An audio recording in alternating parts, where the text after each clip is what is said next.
This week on Snark Squad Pod, we're joined by Democracy Diva to talk about the 5th book in the A Song of Ice and Fire series by George R.R. Martin, A Dance with Dragons.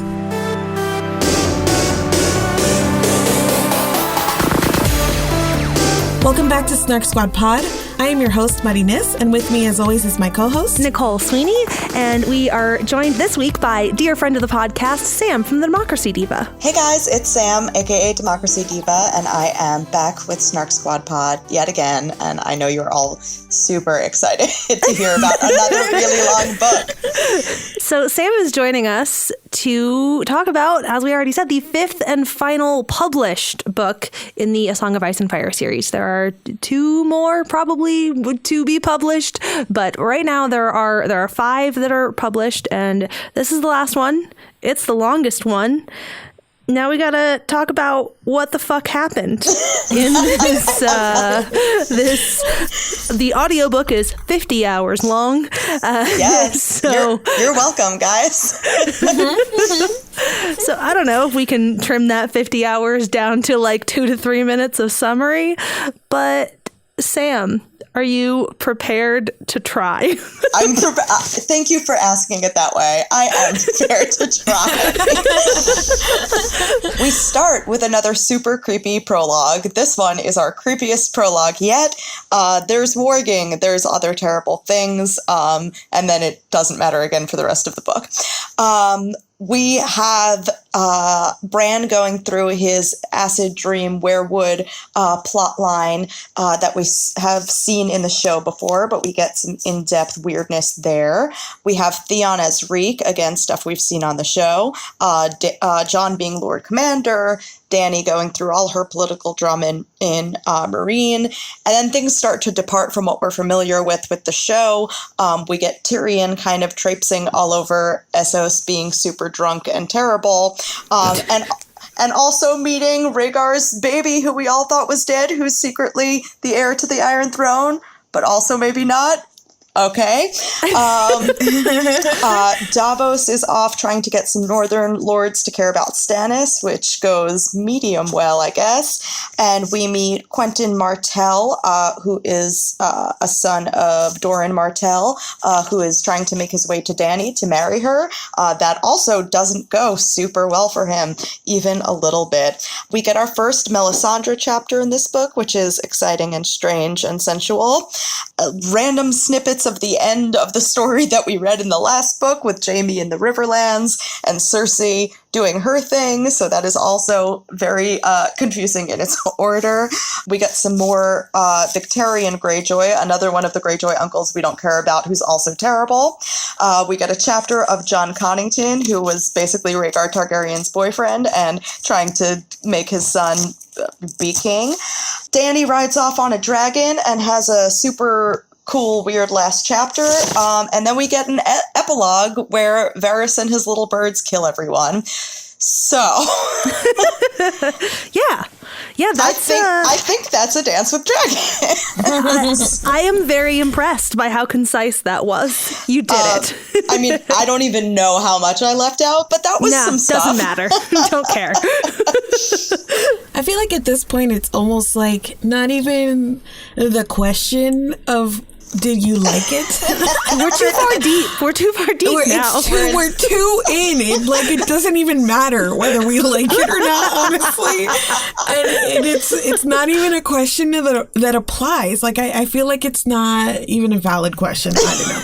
But I guess what I want to know is kind of your summary of your experience with this book. The emotional journey. I mean, the emotional journey. That might take longer than the plot summary, but I will say that much like the previous book, on first read, I had no idea what happened in this whole book. I don't think I knew that Quentyn and young Griff were like different people. Oh my god. I don't think I knew that Jane Poole and Alice Karstark were different people. I had a really rough time with this on first read. So, and there are like major plot points that like weren't even like supposed to be that hidden. They were supposed to just be a little hidden that I apparently should have picked up right away and took me like 5 reads to get to. So this is a tough one. This is a tough one. There's a few chapters I love. I think the Theon arc is incredible, despite it being Theon. I think the Asha Greyjoy arc is very enjoyable. I think Davos, there's like standalone people we already are invested in who have like good through lines of this, but like Tyrion's a mess. And we kind of just get like weird snippets of other people who we read about in the previous book. So that feels like confusingly tacked on in a way that I can't really track. Yeah. You know, that I think that's the fallout of the decision to kind of split these books in two, is that like they were split in two geographically, except for the end of this book, which like is back to the places we were in the previous book. So like I have trouble still following that.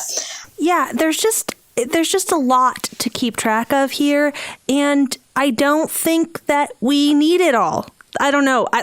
This has been the drum I've been beating since we started this project, and I feel like I get more aggressive about it with each book. But also, when you look at how fucking long this book is, I feel the most justified that I've ever felt in saying that there are too many words. This book just does not need to be as long as it is.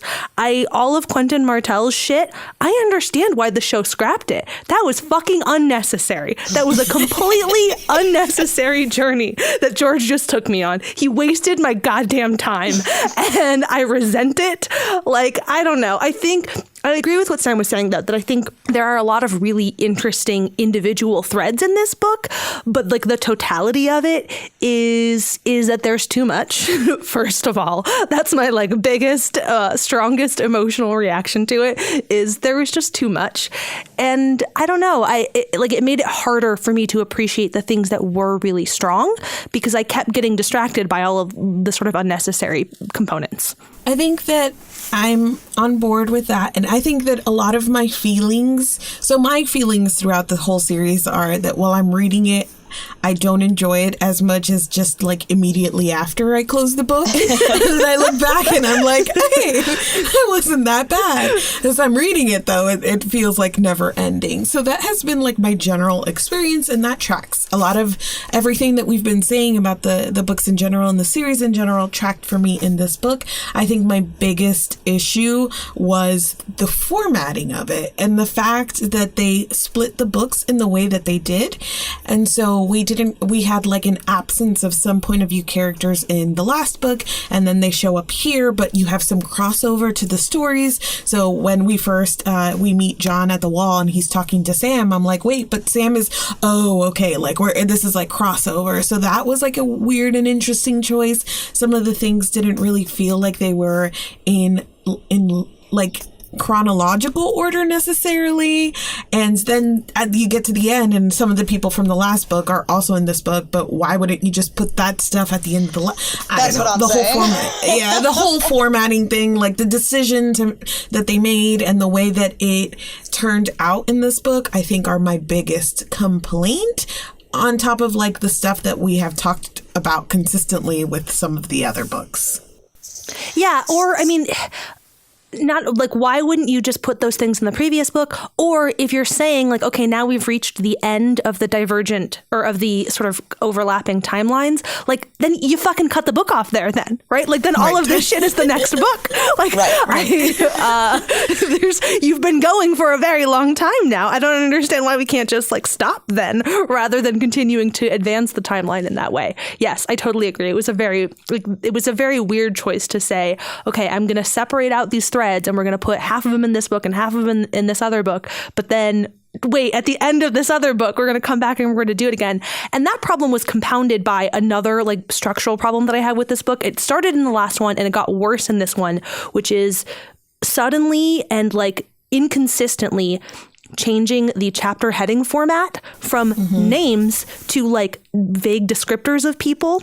Yes. And not using the same vague descriptors of people consistently was just like confusing for no reason. I always figured out who we were talking about and who we were following eventually, like by the end of the chapter, but it was still just like you have added a layer of confusion for no discernible reason. You have formatted so many chapters this other way. So why? Why are you changing this now? I mean, at least you actually eventually figured out whose chapter you were in, unlike me on first read, who could not do that. Here's the only place it works for Theon, because the first chapter is Reek, then there's like the Prince of Winterfell that goes through, and you go through his whole arc in the titles of his chapters, and that works because we already know who he is, and like this, we from watching this show, but like even once you're into Reek's chapter, like part of what's crazy about that first chapter is you realizing that that's Theon, right? Which like. You know, we don't have the same experience because, like, we fucking know that from the show. But, like, so in that way it works. But, like, no, you can't also do it for Asha. I don't know what the king's prize is. And then, there's 8 kings. What do you want from me? Like, so this is the first book in which, like, not that I've ever, like, disagreed. Like, the books are too long. That's just, like, much like the question of do you like it is nonsense. The question of are they too long is equally nonsense. Like, they are this. This is what they are. This is what I have made all of us do with our time. And we just have to move forward from there. Otherwise, I won't have friends anymore. But this is the first time where I'm like, there's a reason I had so much confusion on first read, and only part of it is that my reading comprehension is not as good as it should be, considering I am literally a lawyer. I think that the chapter titles, like with Theon, I thought they were clever, and there were some of the other ones where I could see that he was trying to be clever. Like there's one with what's his name, the Dorn guy. Yeah, Ariel Hota. No. With Quentin? Quentin. Yeah, his kept changing. So he had one that it was one of his chapters was called The Dragon Tamer, and it's when he's literally set on fire by a dragon. Right. And I was like, LOL, that's funny. Like, I appreciate you, G.R.R. Martin, like, for what you're trying to do. But also, you do not have, the little chuckle that I got from that is not worth the confusion. You have introduced way too many characters and threads to, like, let's also be clever with my chapter titles. Right. Scrap that. Just let us know who we're talking to. Yes, like track who, and this is the thing too, like you can pull it off with a character like Reek, for example, or Arya too. You could also do this with where like this question of who are they now is like that is the question. Like that is fundamentally the question with both of their characters where they're at right now. So like there it makes sense, and it is tying their character back to this larger convention of just saying, this chapter is called the name of the person that we're going to be with. But like that gets messy when you're talking about two characters who's, you know, who are they right now is their like kind of driving question. So like there you can do it, but you can only do it and have it work with those characters when you're like sticking to the rules in other ways. You know, it's sort of like when you talk about people kind of doing interesting things with the English language and, you know, in poetry or in their writing or stuff, you can, if you know the rules really well, then you can effectively break them. And it's like, it's that same sort of thing that you have to establish your rules and really be committed to them for these divergences from them, for these ways in which you're going to break them to actually be interesting and effective. I was kind of searching my feelings to see whether we would start with more negative things to say or positive things to say about the book. But I think this is going to be a mixed bag, and it tracks with what we've been talking about. But I'm very thankful that in the last episode, Sam warned us about words are wind. Because it is just I hope you didn't everywhere. I hope you didn't do the drinking game. I warned you, you would die. Absolutely not. But I'm curious for you guys. I mean, Words Are Wind is probably one where we can all agree that he is too much, you know, cut out at least half of them. His editor told him to, and he was like, no. Like, George, come on. But are there any of like the little repetitions or any of like the foreshadowing things, foreshadowing corner kind of coming up early here, but that worked for you? And what were some of the other ones that didn't work for you?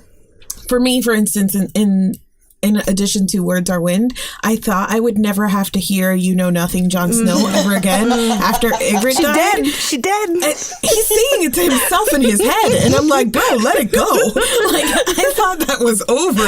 I just wanted to hear way less of that as well. Cut half of those too.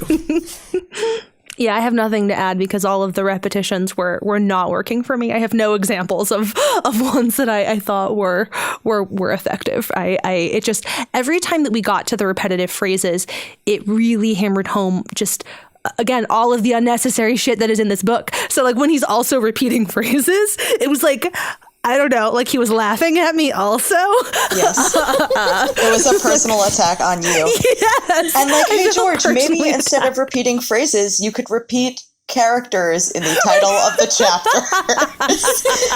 That would be a really helpful use of repetition. Thanks, dude. Since you fucking love it so much. Yeah. Okay. We'll stop trolling George R. R. Martin soon, I hope. Never. But I don't have more repetition stuff to add. I am prepared for foreshadowing corner, but I want to get into other stuff first. Okay, fine. I will stop trolling George R. R. Martin. We don't have to talk about every phrase that he repeated. We will talk about characters. So I'm curious because last book we were won over a little bit by some of the characters we weren't kind of on. Not that we were won over, but we really enjoyed like Jaime and Cersei's point of view. Yeah. And that changed for us. So let's talk about Dany, because she was one of the people whose point of view, like, I was like, okay, I'm really enjoying her chapters, but I have mixed feelings about her chapters in this one. So how was Dany's arc for you guys? Hard same on that yes, that she was as we mentioned back in the first podcast, she was like the great delight of reading the books, was just how much more I loved her in the books. And up to this point, like that love was pretty much absolute. This one was a little rougher. She spent just way too much time thinking about her love interests, and that was just really, really upsetting. This was like every, YA dystopia that I've ever read where I'm like, you're trying to, not die. Focus on that. It's kind of, I don't know. It was frustrating to have her distracted by that, and also in ways that just, it felt like she was constantly being insulted by the narrative for it too, in this weird way. I don't know, just like the way that people were thinking, the way that other characters were thinking about her love, Dario and whatnot. I don't know. I could have done without it. I'm still very excited to see where she goes. I will say, like, I'm still very interested in her story, and she is still definitely one of my favorites. But this was not my favorite Dany book. We saw a lot of this in the show too, where there was like this clear sense of like the politics of women in this world, in terms of like people basically, like, it was so important who was marrying who, right, and marrying all these women off to like gain their lands and their titles. And we see a ton of that surrounding Dany, because there's like literally, people from all across the lands sailing towards her with like hoping to marry her, right, and all of this stuff. Like everybody's out to just go meet her and marry her for her claims and her power and her dragons and all of that. And that's fine. That's like a fine thing to explore, and I think that could be very interesting. But it loses a little something if she's sitting there also only thinking about who she's going to marry. Yes. Like if she were like had no time for this shit because she, slaves and like dysentery and like all of this other stuff that's going on around her, then you're like that has a little bit more weight to it, and to what the story is trying to say. But to also have her there, kind of focusing a little too much or giving too much time when there are so many other things happening, it wasn't jiving with me either. That's interesting. I hadn't thought about that. I do tend to agree that, like, there's probably too much focus on her love life. I think the payoff for me is in it. It's not the epilogue, but I think of it as Dany's epilogue, her final chapter. Mm-hmm. That's where, her internal stuff over, like, I'm doing a political marriage, but I love this guy, and, like, also I miss my dead husband who I suffocated with a pillow that time. I think what makes that, combined with, like, every asshole on Earth is trying to make his way across the planet to marry Dany, and she flies off on a dragon, and her best chapter is her alone in the wilderness with her dragon. I am like so intensely moved by that chapter every time I read it, because like Dani hasn't been alone ever in the whole time we've known her, because like kings and queens aren't alone. They have attendants and guards, and even when they feel really lonely, there's still a bedmaid sleeping next to them, you know? Like, to see Dani by herself and just hear her think was like unbelievable to me. Like leaving a stuffy room. I'm just like, oh, like you feel like you can breathe with her. You feel like you're escaping with her. And so I love, like, while I do agree that, like, oh my God, yeah, it is like nobody cares which boy you choose. Just save the city and like save the realm, you know? Right. But I love that at the end, she just flies away from all that. And I think there's like power in that, and also humor in like all these guys trying to make it to Marine. And she's like, fuck off. I have a dragon. I don't need this. I'm a dragon. I have a dragon. I don't need any of your bullshit, various gentlemen in the world, particularly Victorian, who is so dumb it hurts me. So yeah, I love Dani's final chapter. I have a question on, this was like another thing that like I don't even know if I didn't notice till later reads or just like writing about the series that told me this, but and trigger warning for talk about maternal issues, but do you think, or did you notice that Dani has a miscarriage in that chapter?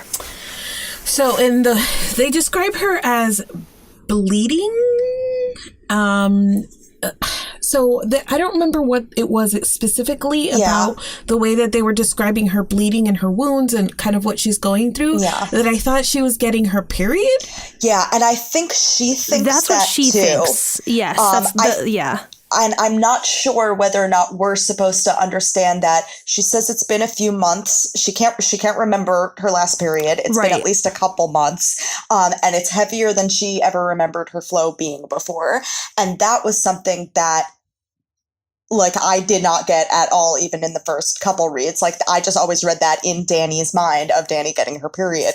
And so I just wanted to see if anybody, what anybody thought of that, or if anybody noticed that, which I definitely did not, and am intrigued by that happening to her in this like kind of dreamy escapist moment in her life. I had the thought, yes, when she's like first describing it, yes, like it's heavier and like can't remember the last time. Like, yes, those are two like significant details. But I like almost immediately forgot about it until you mentioned it just now. So like, it wasn't like a thought that 10 billion other things happened. But that was just because we were talking about like how intimate and beautiful that Jandy chapter is. That's why it got in my brain. Oh, but this might be a good brief segue into foreshadowing corner, since we're talking about Dani, because we get a visit from Quaithe the Shadowbinder from Ashai,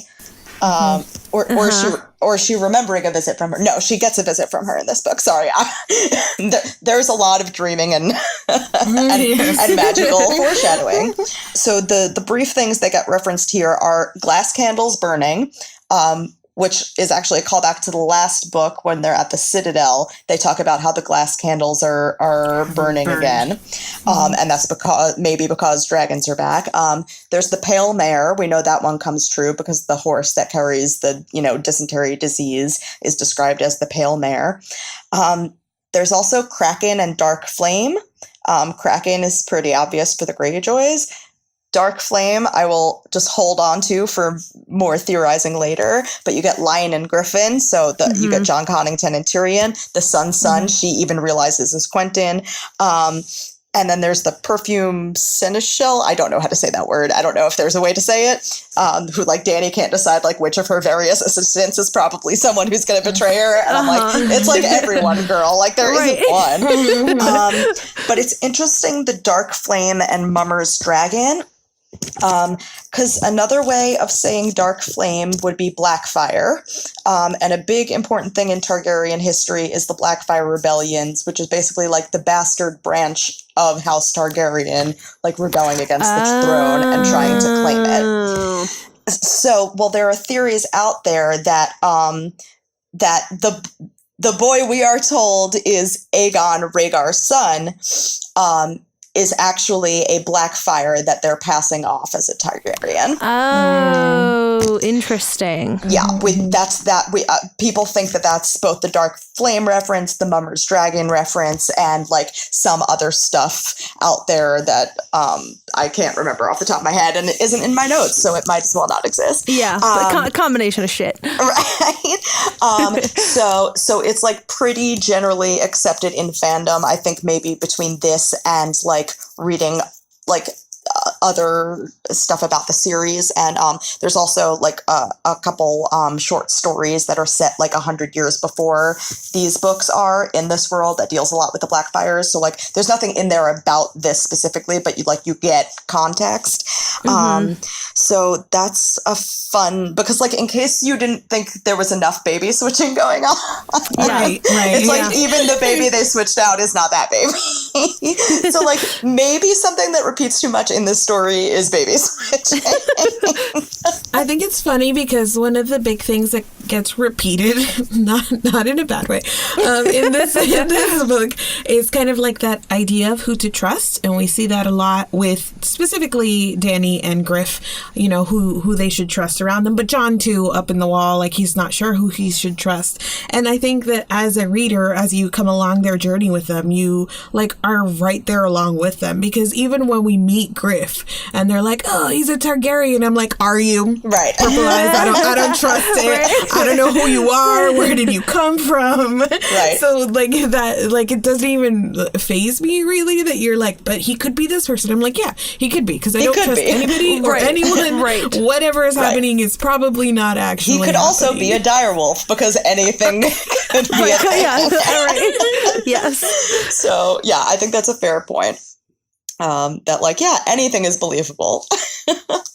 I also really like, we mentioned this or said that we would like come back around to it specifically in this book, but you know, for all we can say about what Dany is focusing on, she really is in an impossible situation, and Yes. I don't begrudge her. Like her, you know, I don't really want to deal with all the things that are happening right now. Here's cute boy I want to sleep with. Like that's kind of fair, because she really has a sucky situation going on, but I love her obsession with her own prophecies. Yes. And how anytime anything happens, she's like cross-referencing. Yes. Like, it could be this or it could be that. I'm like loving that entire portion of her story, because I too would be hella obsessed. Right. Yes. I mean, listen, it's healthier than Cersei, who just like assumes it's true and will murder everyone until it is true. You're a pretty woman who's come close to me. I must see to it that you're murdered. So like, you know, it's certainly better than that. We mentioned Jon a little bit, and we talked in the last episode in this series about you know, watching Cersei in slow motion ruining everything, and how we also had to watch Ned in slow motion ruining everything in the first book, and now we had to watch Jon in slow motion ruining everything in this book, which I actually like enjoy in a cringeworthy way on reread. But what I didn't come to until later in reading the book was that I think everyone was absolutely justified in killing Jon Snow, and that is the opposite of how the show tells the story. But show version, like, that was completely fucking uncalled for.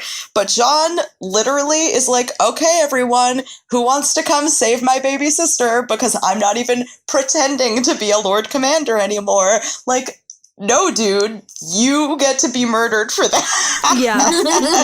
That's literally breaking the vows. Everyone gets beheaded for breaking the vows that are, like, more serious than, like, having the occasional sex. So, like, stop fucking everything up so magnificently and making everyone hate you as much as humanly possible, and then breaking all your vows, and maybe you won't get stabbed. Right. It's just a guess of mine.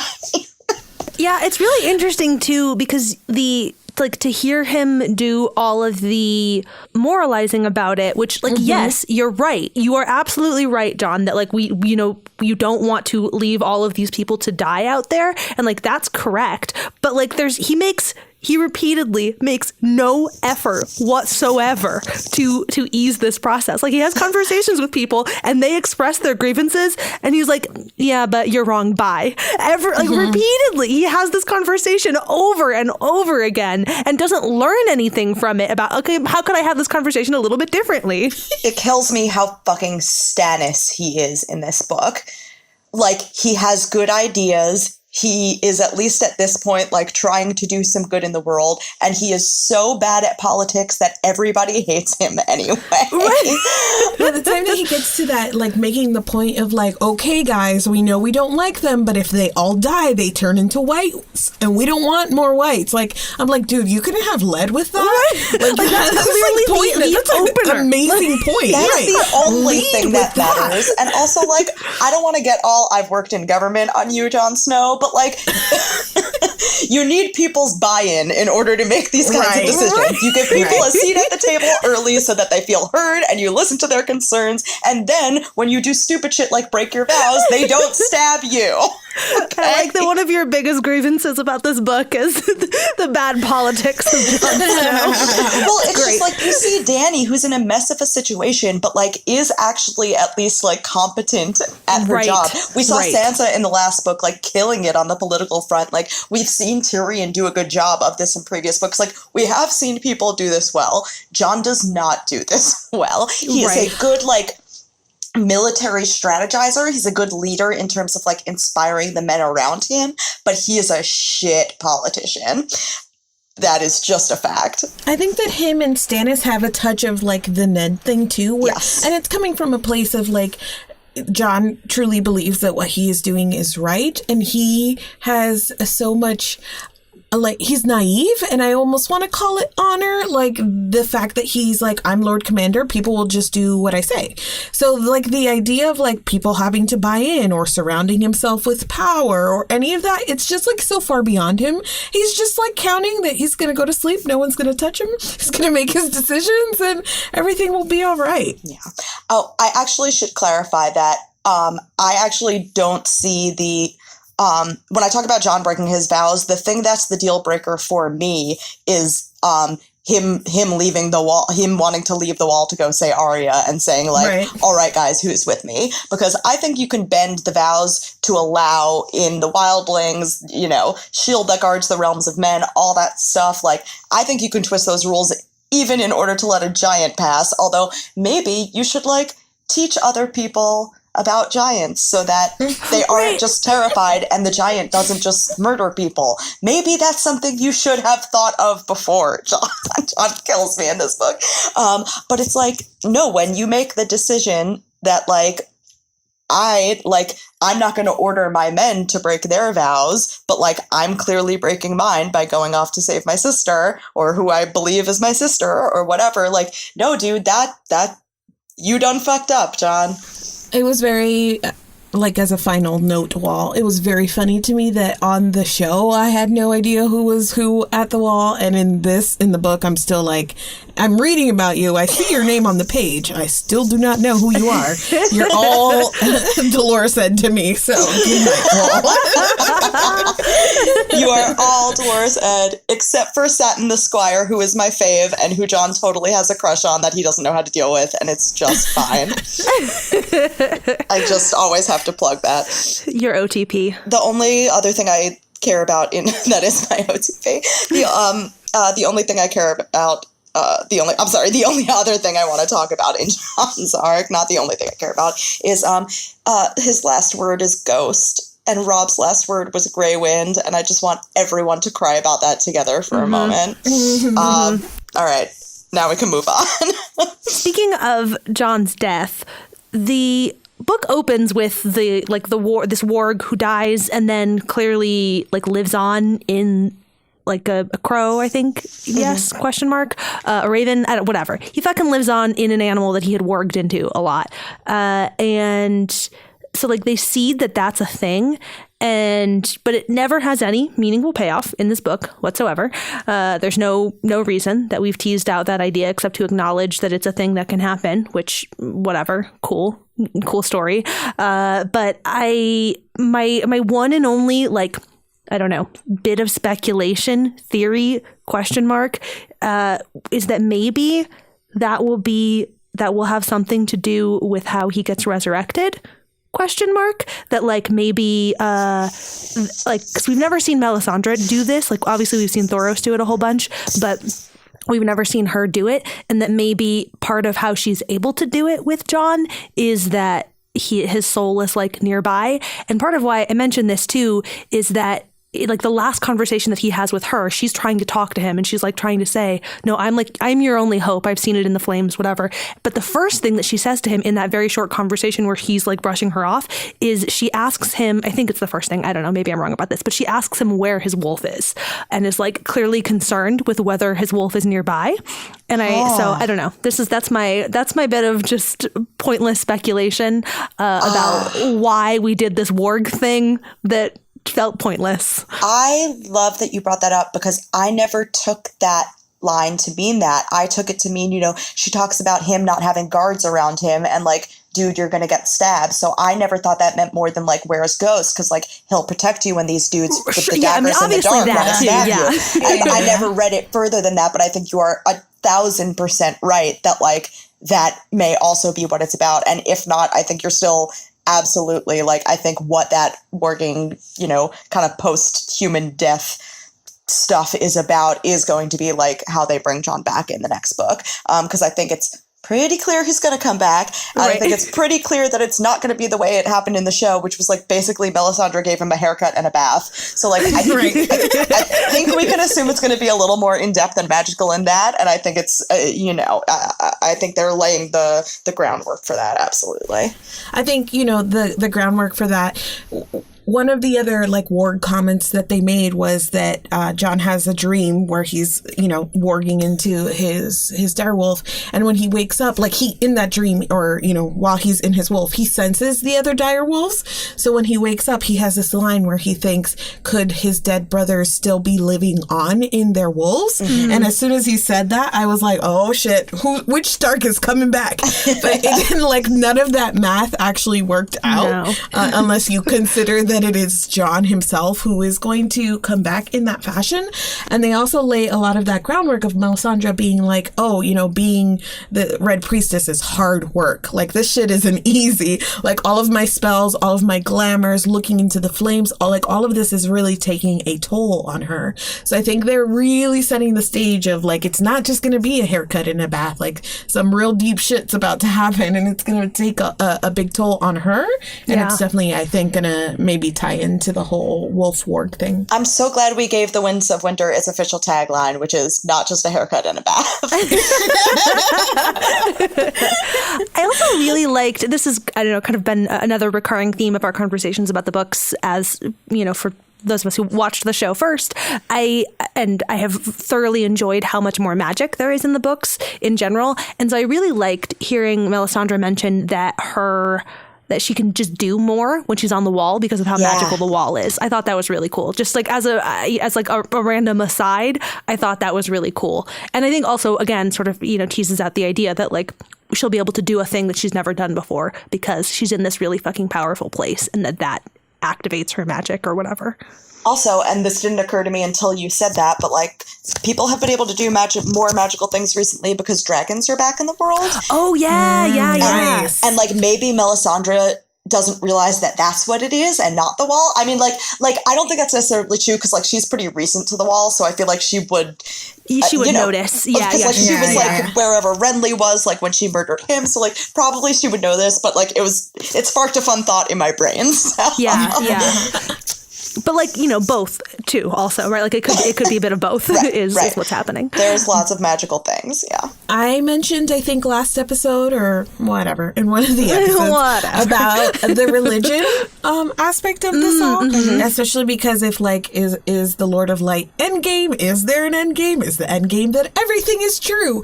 And I think we get a lot more like lines of that in here. We can see a little bit of that in John being directed to read more about the sword that Stannis is carrying, which is supposed to bring light and heat, and he notices that it doesn't bring heat, so it's not like really the real sword. So there's obviously some treachery going on there and like some prophecies that are not quite what they seem to be. But I really liked that we got to see Bran moving in the weirwood trees, and how he gets to see like the present or the past and, you know, other in the future and the present or whatnot by going through the weirwood trees, because it also lends them an amount of power. Like there's something to them as well. Yeah. So like there's like no right or wrong yet. And I'm like, really, this is one of the things that I'm just excited to read about. It's like, if there is like a religion endgame, or, you know, like what is true, false. I don't know that I'll get any satisfaction, but I would love to.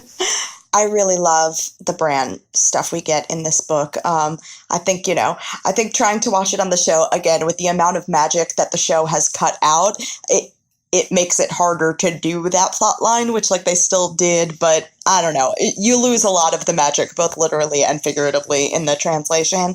And I just think like the dreaminess of those chapters, particularly Bran 2, you get the phases of the moon to mark time. You know, the moon was a sliver and they're doing this, and now the moon's full and they're dreaming about this, and now there's another moon and he's in Winterfell talking to his father. Oh my God, you know. And I love the progression of that. I just think of the stuff that works in this book, I think a lot of the Bran dreaminess is up there for me. Yeah, I totally agree. The Bran chapters are definitely some of my favorites in this book. Okay, I have some more things to bitch about, guys. Yes, let's do it. There's a brief moment of silence there. I was like, all right, this is my window. This is my time. Because I'm looking down, I did not take very many notes. Going into this, just because all of our conversations about these books so far have been so long, and you know, we always end up cutting it off with still so many more things to say, that I was just like, I'm just going to read, and we're going to have a conversation, and anything that I really feel strongly about, I'll say it, but otherwise, whatever. I did take some notes down, and most of them are another recurring theme, which is all of my problems with the way George R.R. Martin writes women. Like, it's just like the fact. So first of all, the fact that all of these opening chapters about somebody who we don't follow, like the prologue chapters, are like consistently just really rapey dudes, is like really unsettling to me, like as a big picture, now that we've had so many of them, in terms of his idea of what he's going to present to us as the everyman of this universe. Like, I don't know, like what else that's meant, because this is like, look, here's our prologue with a common man, and every time he's like a fucking rapist. Yep. Like, you know, not into that. Like, and like setting your tone in that way, establishing like your entry into the world in that way is just, And then in this book, you have this bit where Asha starts thinking about men calling her a cunt, and how like, that's silly because my cunt is the only thing that they really value and whatever. And it's just like, super unnatural that she would have this thought at this time. Like, clearly this has like been her whole goddamn life. This is not like the first time she's been like, wow, you know, people do sure call me a cunt a lot. Right. I never noticed. She's never heard that word before. Right. And it's just like, to me, it felt like this moment that like 5 books, you know, thousands of pages in, there was this moment of like, wow, I, as a writer, sure do use this word a lot. And like, trying to like reckon with that really in like a very shoehorned and awkward way that was just like, nah, dude, we've come too far for this to like do anything to ameliorate that, especially because it feels so clunky and unnatural. And my final, like slightly, this is a bit of a tangent, but more descriptors of Dario. We talked about this previously about the actual hideousness of Dario. Like nothing about the way he's described is actually attractive. And we mentioned this before, but it bothered me. Something that struck me about it this time around is that he's writing that a man can look completely fucking ridiculous to like, you know, his modern reader sensibilities, but still be incredibly hot and desirable to like the woman that is clearly like the hottest, most desirable woman in this universe or whatever. But all of the men who are attractive are always attractive in ways that track for a conventional reader, right? Like women are never attractive in interesting ways. Only men get to be attractive in interesting ways. Right. And that was just like, fuck you. There are there are no female hotties running around with gold tooths and blue hair. Right. Did I say tooths? All right. It's been a long day, folks. Multiple tooths. The thing about each fucking prologue being from the POV of a rapist is like something that I didn't notice because I never had to talk about them each in these discrete, like, ordered ways. And now I'm like, oh my fucking God. Every time. Completely unnecessary. And like, yeah, when the prologues are the only chapters we get of the quote unquote common men or small folk, that's our, like, what a fucking classist statement is that? Is that like the only small folk perspective chapters we get, each and every one of them is a rapist. And like, not just rapist as we define it today, like rapist in fucking medieval feudal nonsense. So, so that's fucked up and terrible. And I don't like it at all. I have a rapist thing and I have a Dario thing. So great. Go for it. One of the moments where like the whole weird rape thing really struck a sour note for me is when we're talking about fucking names. My God, why is this so hard? Because George doesn't use them. Right. What's the bastard Snow? Ramsay. Okay. One of the things that really struck me as like a sour note is when Ramsay, we're talking about how bad he is, and somebody is describing him and it's like, yep, that's what you get. He's a product of rape. And I was like, why? Why? No. Why you do that? Like, he's a product of many things. He's the product. He was raised by a rapist. Like, you can go there, but like, it's not. Right. Yes. Like, being a product of rape did not like sow something in him that he's. It was just such a weird, like, nasty moment for me reading that. So he just clearly has some ideas about women and rape that, we disagree, George. The Dario thing, which I literally put in my notes, is probably one of the only notes that I took as something that it was going to just be like a miscellaneous thing to add at the end. There's this one description of like Dany thinking about how badly she wants Dario, and she's like, I can't wait to like caress his two-pronged beard or something. And I'm like, ew, why? That is disgusting and also weird, and please stop it. Yep. Also, back to Sam's point about like the like classist thing, the other thing that really struck me was how frequently different characters talked about slavery as not that bad, as like a way of trying to talk about how like the sort of caste system is bad, which yes, but like both can be bad. There were multiple point of view characters who sort of mentioned, like, think something along these lines of like, well, when you think about how bad, like servants are treated in some of the houses in Westeros, and like how nice some of the slave masters are, like not so bad. Yeah, like multiple people had this thought, and that was just like gross. It was gross once, and then it was super fucking gross that like the idea was being repeated multiple times throughout the book, and like came to a like crescendo when we got there has never been a slave who did not choose to be a slave. I was like, didn't we all yell at Kanye for saying that? Yeah, we sure did. We sure did that. Indeed. Yes. Yep. That was literally my first thought on reread of that part. I was like, Kanye and Tyrion Lannister. There has never been a slave who did not choose to be a slave. And like, I think a lot of the shitty stuff Tyrion does in this book is like intentional and written in. I'm not sure that those are on that list. Those don't feel like like they were like, oh, do you see what a dark, deep Tyrion place is in? The book was trying to say, look at this interesting thought Tyrion's having, right? Like the book wasn't saying, wow, yes, Tyrion's having some really like dark thoughts and like this guy's, maybe not great. This was like, here's an interesting observation that we'll present to man. you. Right. Yeah. Right. And like, I don't know that it was necessarily like wise man. I think there is an argument to be made that like, he's justifying to himself whatever he has to because he's now a slave. Sure. But also, like, I think one of those quotes maybe happens before he gets enslaved. Now I don't remember the timeline right. Yes. correctly. No. But That line of thinking starts before Tyrion gets enslaved, and he's not the only one who has that basic thought that, like, when you look at the caste system, slavery is maybe not as bad. Right. So, like, then you're just a rich asshole telling people what freedom is actually what you are, Tyrion. He's a monster in this book, and I had talked a little bit in our previous episode in this series on, like, Tyrion's descent into, like, really the worst. But he, like, does nothing but, like, threaten innocent women and rape sex workers and just, like, generally be horrible to everybody around him for pretty much the whole book. And I don't want to say... Tyrion Lannister for a villain? Yeah. Yeah. And, like, that's not to say there aren't good chapters in his arc. I think the one where he's on the Rhoyne, the river, and it's all, like, dreamy and weird, and the stone men come, like, I think that's a dope chapter. But Tyrion's mostly a monster.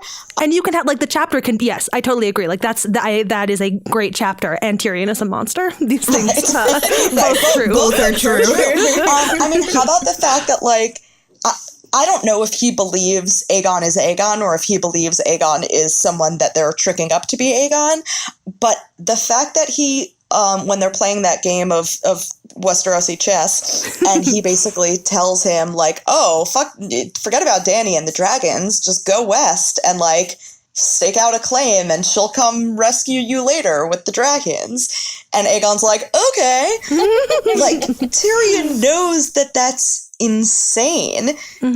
He tells you in that chapter at the end of the Syvas game, he says, like, don't believe anything I say and keep your dragons close. Like, he tells you in that chapter, this is a bad idea. Right. And tells Aegon to do this for literally no other reason than his own entertainment. For a series that started with a book called Game of Thrones, like, that's the most, like, Littlefingery and, like, manipulative, crazy nonsense that, like, oh, you're just doing this to dangle strings because you can, and because there's nothing else left in your super sad life. And, like, I get that not all of that part is your fault, although some of it totally is, but oh my God, get your shit together, dude, just a little bit. I've got a final thought. I hope this is a final thought. We're like reaching the end here. Oh God, I want to have mention 600 more thoughts. Okay, sorry. I mean, yes, but for the purposes of this episode, I think this will be my final thought. But I just want to touch on Theon/Reek, which I know that Sam mentioned not enjoying that word, but like his chapters being a thing for her in these books. But I've always struggled with Theon's chapters and his characters, and I think I got an even stronger sense here of it being supremely unsatisfying to me, in the sense that he did some really, really crappy things. And I think there's this sense of, like, he got his, justice, he got his due because of everything that's happening to him as Reek. But I'm not saying that he deserves worse at all. I'm just saying that it doesn't feel like a satisfying story to me as a reader, or a satisfying conclusion. And I also still do not want to read about him ever. I don't want to read about any of his experiences. I don't want to read about him as Reek or Theon or anybody. I just wish he was not in this book. He was just not. Yeah. Yes. No, that is absolutely fair. And again, like, we all have our struggles with the Iron Islands.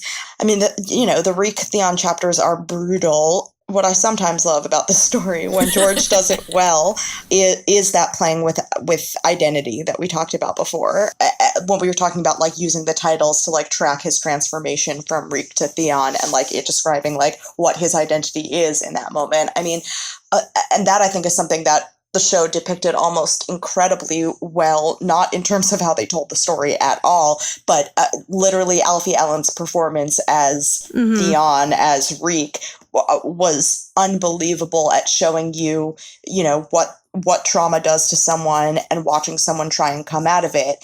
And I think the slow fade of Reek and him ultimately reclaiming Theon at the end, like, do I want Theon to be like happy and like married at the end? Like, abso-fucking-lutely not. But I find watching him pull himself out of the nightmare that he himself created and is now suffering greatly for, I'm fascinated by. And I think all of it happening in like a particularly spooky version of Winterfell is just a really beautiful and interesting backdrop for that story to take place. Hearing you talk about it, Sam, makes me realize that I think the problem with Theon's stuff so far is that it's not necessarily an arc yet. It's all been down. It's all been down. Right. Like, he starts off really terrible. He gets even worse. Then, like, not that he's getting worse personally, but his situation gets really bad. Like, it's only gotten darker, and we've never had highs or lows for him. It's just all been lows. And so if there's an upcoming payoff, I'm assuming yes. I'm assuming that's the journey that we're going on with him, but we just haven't gotten there yet. So I'm all down with him, and I'm just like, please make it end.